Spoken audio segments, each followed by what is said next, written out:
I'm going to bring up Lon Berkeley, who is a founding member of the Health and Medicine Policy Research Group and its current president. Lon?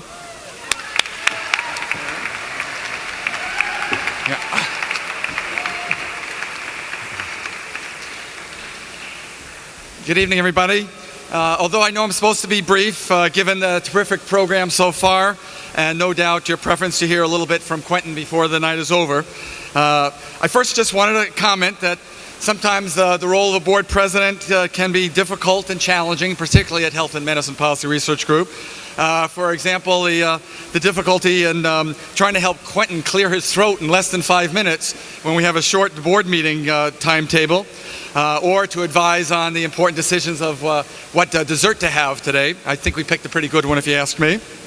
However, notwithstanding those difficult tasks, fortunately tonight I have an easy and simple one, and that's recognizing and thanking those who made tonight possible. That is, besides Quentin, of course. I'll start with a quote that some of you may be familiar with by Margaret Mead. "Never doubt that a small group of thoughtful, committed citizens can change the world.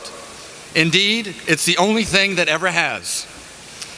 Now, based on what you heard tonight, you might think that Quentin was part of every single one of those small crowds and groups that changed the world.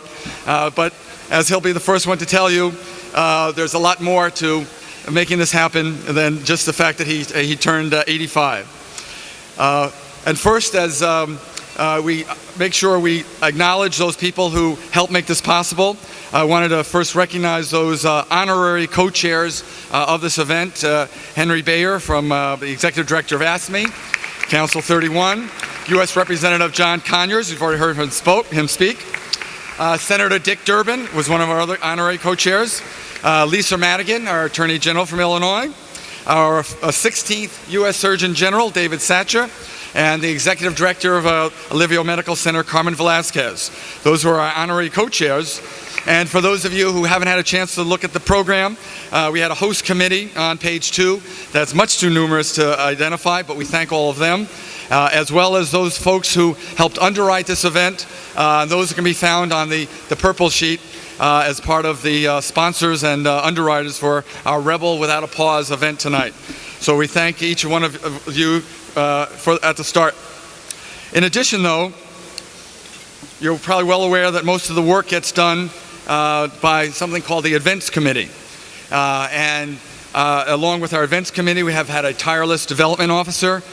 We were also assisted by event consultants, as well as we're very pleased that for the liquor tonight to thank Greg Goose and the Goose Island Brewery. Those are the folks responsible for all the liquor, including the little bottles on your table as well. But in order to first start the official thanks with that, I'd like the following people to stand. Our tireless development officer, Karen Pritikin. Karen, will you, along with the other members of the Events Committee, Joe Zanoni, Fern Bogart, Ray and Lorna Wernz, Tom Wilson, Catherine, Kat Quinn, and Camille Quinn, Leatrice Berman, and Frank Borgers, would all of you just stand up for a moment, please, and take your bows?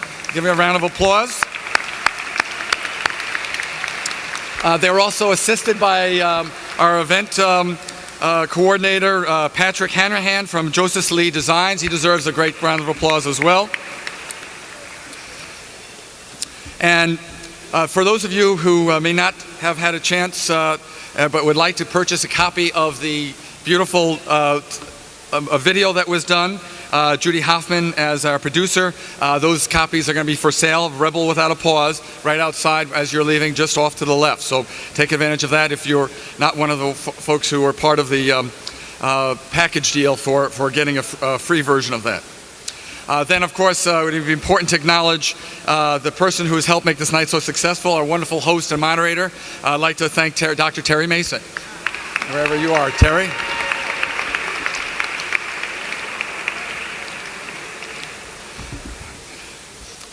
Next, when Quentin, with, as you heard, John McKnight's encouragement, decided to convene a group of progressive health advocates in 1981 to form Health and Medicine Policy Research Group, you may be interested to know that several of the founders are in this room today.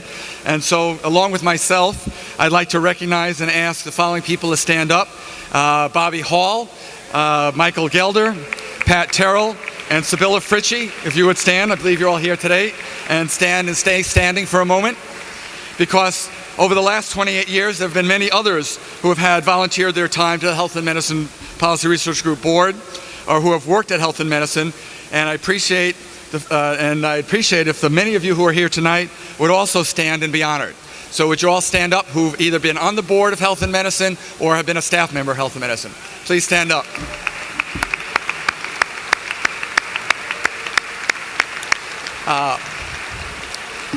I'll remind those of you who did stand up that it's time to also update the picture of us from 3 years ago. So after the program, we're going to be behind, taking some more pictures right behind the video screen after the program is over. So I hope you all join us for that. Last, I'd like to make sure that the current board members, staff, and consultants who are currently part of Health and Medicine's effort to improve the healthcare system, I'd like to make sure that they get their due recognition and applause. And so also with special recognition to the past presidents who are here, Linda Murray, Mike Gelder, Rich Sewell, and Aida Gaiacello. If all those current board and staff members stand and be recognized.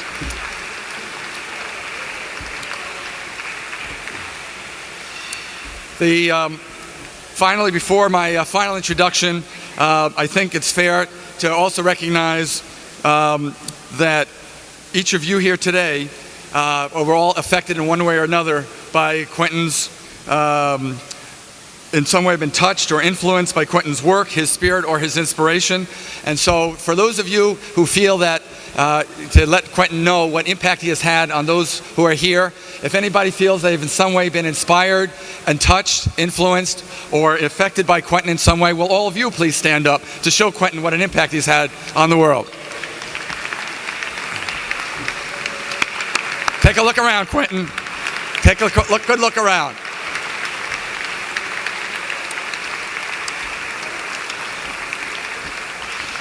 Benjamin Disraeli said, "Genius when young is divine." And I'm just going to modify that. I think it's appropriate to say genius when Quentin Young is divine. So with apologies to Benjamin Disraeli.